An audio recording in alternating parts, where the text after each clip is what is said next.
सच्चा शिष्य। हमारा आज का संदेश बाइबल की कुछ आयतों पर आधारित है जो एक तरफ मुख्य रूप से उस कीमत के बारे में बात करती हैं जो एक विश्वासी को प्रभु यीशु का चेला बनने के रूप में चुकानी पड़ती है, और दूसरी तरफ उन बातों का जिक्र करती है जो चेला होने के नाते उसमें दिखाई दे। इस संदेश पर बात करने से पहले आए हम उन आयतों को पढ़ें। लूका 14 का 26 से 27 और 33। यदि कोई मेरे पास आए और अपने पिता और माता और पत्नी और बच्चों और भाइयों और बहनों वरन अपने प्राण को भी अप्रिय ना जाने, तो वह मेरा चेला नहीं हो सकता। और जो कोई अपना क्रूस ना उठाए और मेरे पीछे ना आए, वह भी मेरा चेला नहीं हो सकता। तुम में से जो कोई अपना सब कुछ त्याग ना दे, वह मेरा चेला नहीं हो सकता। इसके पश्चात यूहन्ना 8 का 31। तब यीशु ने उन यहूदियों से जिन्होंने उस पर विश्वास किया था कहा, यदि तुम मेरे वचन में बने रहोगे तो सचमुच मेरे चेले ठहरोगे। यूहन्ना 13 का 34 से 35। मैं तुम्हें एक नई आज्ञा देता हूं कि एक दूसरे से प्रेम रखो। जैसा मैंने तुमसे प्रेम रखा है, वैसा ही तुम भी एक दूसरे से प्रेम रखो। यदि आपस में प्रेम रखोगे तो इससे सब जानेंगे कि तुम मेरे चेले हो। यूहन्ना 15 का 8। मेरे पिता की महिमा इसी से होती है कि तुम बहुत सा फल लाओ, तब ही तुम मेरे चेले ठहरोगे। शिष्य का सरल मतलब है सीखने वाला। शिष्य शब्द जिसे बाइबल में चेला कहा गया है, यह सुसमाचार एवं प्रेरितों में अक्सर प्रयोग किया गया महत्वपूर्ण शब्द है। मत्ती रचित सुसमाचार के अध्याय 4 में प्रभु यीशु ने प्रथम चेलों को बुलाया, और फिर अध्याय 5 में गुरु ने अपने चेलों को मुख्य रूप से उपदेश देना शुरू किया, जो इस सुसमाचार के अंतिम अध्याय तक किसी न किसी रीति से जारी रहा। अंतिम अध्याय में उसने अपने चेलों को यह आज्ञा दी कि तुम जाओ, सब जातियों के लोगों को चेला बनाओ। चेलों ने अपने गुरु की शिक्षा के प्रति आज्ञाकारी दिखाते हुए यह कार्य जारी रखा। प्रेरितों 14 का 21 में हम पढ़ते हैं, वे उस नगर के लोगों को सुसमाचार सुनाकर और बहुत से चेले बनाकर लुस्त्रा और इकुनियम और अंतकिया को लौट आए। परंतु आज के ईसाई जगत में नेतृत्व प्रशिक्षण अर्थात लीडरशिप ट्रेनिंग जैसे कार्यों में यह अति मूल्यवान शब्द दबकर रह गया है। हर कोई कुछ ना कुछ बड़ा बनना चाहता है, परंतु बाइबल में यह शब्द आज भी उतने ही महत्व के साथ अपनी जगह बनाए हुए है जितना पहली सदी में था। लूका के सुसमाचार से पढ़ी आयतों में प्रभु यीशु 3 बार चेला बनने के विषय में बात करते हुए 3 शर्तों का जिक्र करते हैं। इन तीनों को समझने के लिए हम इन्हें 3 शीर्षकों में विभाजित कर सकते हैं: प्राथमिकता, पदचिह्न और पूर्ण त्याग। पहली शर्त, प्राथमिकता। लूका 14 का 26 में प्रभु यीशु ने प्राकृतिक रिश्तों को और वे भी बहुत नजदीकी रिश्तों को लेकर बात की है कि अगर कोई इन्हें अप्रिय नहीं जानता, वह मेरा चेला नहीं हो सकता। अगर हम बाइबल की शिक्षा पर ध्यान दें तो यह पति को अपनी पत्नी से प्रेम करने की शिक्षा तो देती ही है, परंतु शत्रुओं तक से भी प्रेम करने की शिक्षा देती है। फिर इन रिश्तों को क्यों अप्रिय जाना जाए? प्रभु यीशु के पास आने से पहले यह रिश्ते हमारे लिए प्रथम एवं प्रिय थे, परंतु अब वह हमारा उद्धारकर्ता एवं प्रभु है, जिसकी वजह से प्राथमिकता उसकी है कि हमारे हृदय में वह सर्वप्रथम हो। कोई वस्तु या व्यक्ति विशेष उसके इस दावे की बराबरी नहीं कर सकता। उसको सर्वप्रथम स्थान देना, दूसरे रिश्तों को दूसरे स्थान पर रखना ही इन रिश्तों को अप्रिय जानना है। यही इस आयत का भावार्थ है, वरना एक मसीही के जीवन में दूसरों के प्रति नफरत की कोई जगह नहीं। जब हमारे हृदय में प्रभु का सही स्थान होगा, उसके साथ हमारा रिश्ता ठीक होगा, तब हम बाकी सब रिश्तों को प्रिय जानते हुए उनके प्रति अपनी जिम्मेदारी को ठीक से निभाएंगे। लूका 9:61 में हम एक जन के बारे में देखते हैं जो प्रभु जी से कहता है, हे प्रभु, मैं तेरे पीछे हो लूंगा, पर पहले मुझे जाने दे कि अपने घर के लोगों से विदा ले आऊं। इस वाक्य में यह जन पहले मुझे अर्थात अपने लिए पहला शब्द प्रयोग करता है, जो कि एक चेला होने के लिए उपयुक्त शब्द नहीं है। अपने घर के लोगों को दूसरा स्थान देने के पश्चात वह पीछे आने की बात करता है। प्रकाशित वाक्य 1 में प्रभु जी कहते हैं, मैं प्रथम हूं। वह हमारे जीवन में भी प्रथम होना चाहिए अगर हम उसके शिष्य बनना चाहते हैं। इस आयत में 7 जन की बात की गई है। हम अक्सर पहले 6 को तो अप्रिय जानते हैं, परंतु 7वें को अर्थात स्वयं को अगर पहले स्थान पर रखते हैं तो भी हम उसके चेले नहीं हो सकते। शायद इस 7वें को हटाना एक मसीही के लिए बेहद मुश्किल कार्य है। 7 अंक बाइबल में संपूर्णता का अंक है। प्रभु यीशु का शिष्य बनना कीमत के रूप में सब जन की संपूर्ण विस्थापन की मांग करता है। दूसरी शर्त पद चिन्ह आयत 27 में अपना क्रूस उठाकर प्रभु यीशु के पीछे आने की बात की गई है। यह आयत सबसे पहले एक विश्वासी के द्वारा अपने प्रभु के साथ उसके एकीकरण को दर्शाती है, जिसे इस संसार ने अस्वीकार किया है।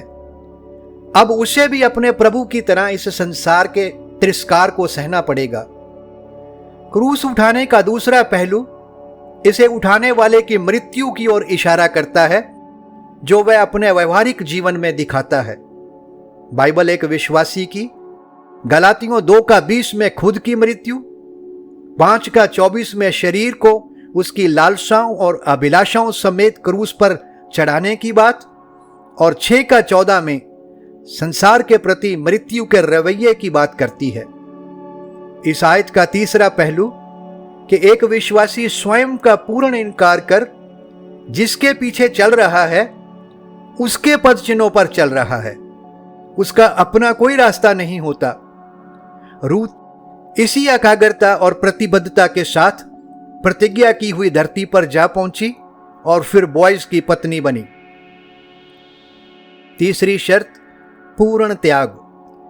तीसरी बार फिर से अध्याय 14 की 33 आयत में चेला बनने की शर्त रखने से पहले प्रभु यीशु आयत 28 से 32 में 2 महत्वपूर्ण बातों का जिक्र करते हैं जो शिष्य बनने के साथ जुड़ी हुई हैं। पहली महत्वपूर्ण बात गढ़ का निर्माण और उसके बनाने में आने वाले खर्च का हिसाब। गढ़ का निर्माण किसी से छिप नहीं सकता। अगर एक विश्वासी में एक तरफ मसीह यीशु का निर्माण होता है और दूसरी तरफ वह मसीह यीशु के लिए गवाह के रूप में जीता है, तो यकीनन वह छिप ना सकेगा। उसको इसकी कीमत उठानी पड़ेगी।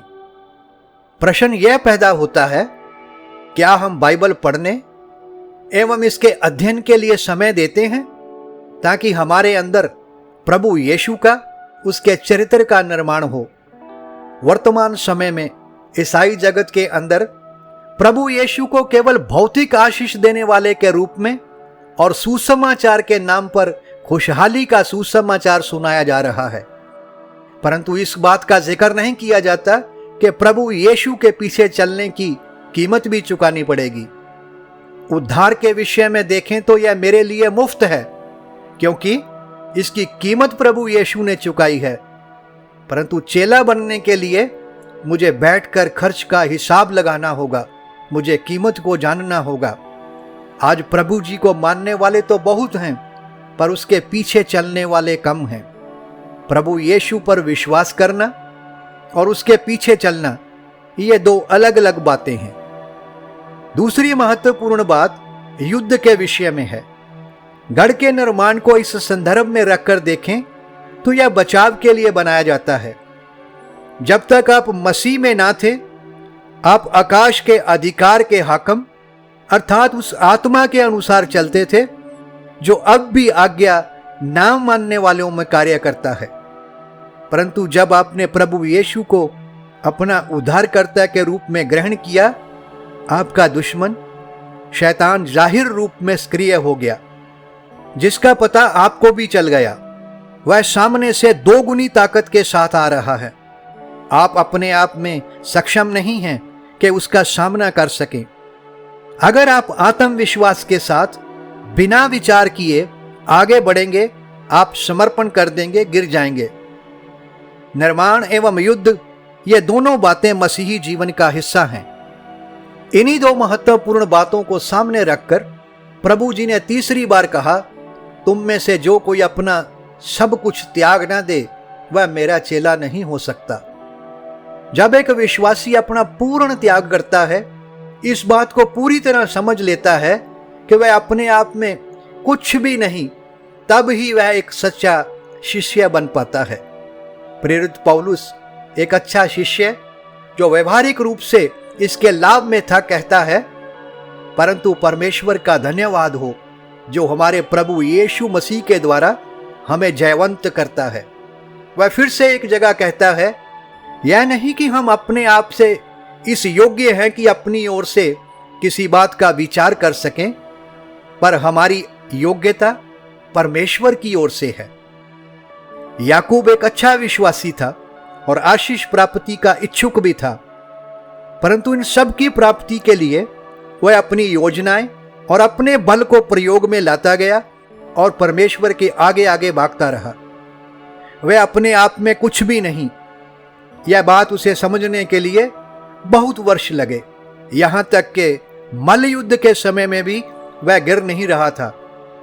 जब उसकी जांघ की नस चढ़ गई, तब जाकर याकूब ने कहा, जब तक तू मुझे आशीर्वाद ना दे, तब तक मैं तुझे जाने ना दूंगा।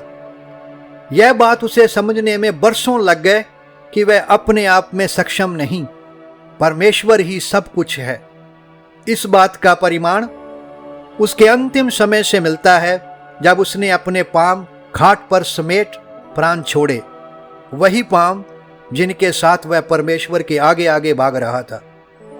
हमने प्रभु यीशु का शिष्य बनना और शिष्य के रूप में जीना है, परंतु हमने बहुत समय या तो इस तथ्य को अनदेखा करके गवा दिया, या फिर कि मैं कुछ हूं और मैं कुछ कर सकता हूं, इस वहम में गवा दिया। जरूरत है प्रभु जी की बातों से सीख लेने की। अगर हम उसके सच में शिष्य बनना चाहते हैं तो कीमत के रूप में उसे प्राथमिकता देनी होगी। अपना क्रूस उठा के अपना इनकार कर उसके पद चिन्हों पर चलना होगा। अपना पूर्ण त्याग करना होगा, ताकि गुरु हमें अपनी शिक्षा से, अपनी रीति से अपने लिए ढाल सके और अपने लिए प्रयोग कर सके। हमेशा याद रखें, एक पूरी तरह से खाली बर्तन ही सही ढंग से अनुग्रह पर अनुग्रह प्राप्त करता है। शिष्य के विषय में कीमत के रूप में चुकाने वाली बातों के पश्चात अब हम यूहन्ना रचित सुसमाचार के अनुसार शिष्य से संबंधित 3 और बातों को दूसरे दृष्टिकोण से देखेंगे। यह दृष्टिकोण प्रभु यीशु का चेला होने के नाते हमारे जीवन में दिन प्रतिदिन दिखाई देने वाली बातों से संबंधित है। पहली बात, यूहन्ना 8:31 में अपने ऊपर विश्वास करने वालों को प्रभु जी कहते हैं, यदि तुम मेरे वचन में बने रहोगे तो सचमुच मेरे चेले ठहरोगे। वचन में बने रहना इसके पढ़ने एवं इसके प्रति आज्ञाकारिता में चलने की बात करता है। यह तथ्य बाइबल को हर रोज पढ़ने, उससे शिक्षा लेने और फिर ली शिक्षा के अनुसार अपना मसीही जीवन जीने की महत्ता पर जोर देता है। ऐसा करने वाला ही प्रभु जी का सच में शिष्य है। परमेश्वर का वचन नियमित रूप से पढ़ने से यह हमें सत्य से अवगत कराता है, जिसकी वजह से हम अंधविश्वास, कपट, भोग विलास इत्यादि के साथ साथ पाप के प्रभाव से स्वतंत्रता से जीते हैं। दूसरी बात, आज्ञा के रूप में प्रभु जी कहते हैं, यदि आपस में प्रेम रखोगे तो इसी से सब जानेंगे कि तुम मेरे चेले हो। गुरु ने एक दूसरे से प्रेम करने की आज्ञा देने से पहले अपने आप को उदाहरण के रूप में प्रस्तुत करते हुए अपने चेलों से कहा, जैसा मैंने तुमसे प्रेम रखा है वैसे ही तुम भी एक दूसरे से प्रेम रखो। प्रभु यीशु के प्रेम को परिभाषित करते हुए पहला यूहन्ना 3:16 से 18 में लिखा है, हमने प्रेम इसी से जाना कि उसने हमारे लिए अपने प्राण दे दिए, और हमें भी भाइयों के लिए प्राण देना चाहिए। पर जिस किसी के पास संसार की संपत्ति हो और वह अपने भाई को कंगाल देखकर उस पर तरस खाना ना चाहे, तो उसमें परमेश्वर का प्रेम कैसे बना रह सकता है? हे बालकों, हम वचन और जीव ही से नहीं, पर काम और सत्य के द्वारा भी प्रेम करें। इस वचन में प्रभु जी ने अपने प्राण देने के द्वारा प्रेम का प्रकटीकरण किया, परंतु एक विश्वासी को इसी प्रेम भावना को दूसरे के लिए जान देने जैसे बड़े कार्य के द्वारा दिखाने की जरूरत नहीं। अगर उसके पास संसाधन है, वह केवल जरूरतमंद भाई की जरूरत में मदद करने से एक छोटे से कार्य के द्वारा भी प्रभु यीशु के प्रेम का प्रकटीकरण कर सकता है। यह तो जीवन का एक क्षेत्र है, परंतु जब विश्वासी प्रेम भावना के साथ जीवन के हर क्षेत्र में जिएंगे, तो प्रेम का यह प्रकटीकरण उन्हें यीशु मसीह के शिष्य ठहराएगा। प्रभु जी का प्रेम निस्वार्थ, बलिदान विषयक एवं अपरिवर्तनीय है।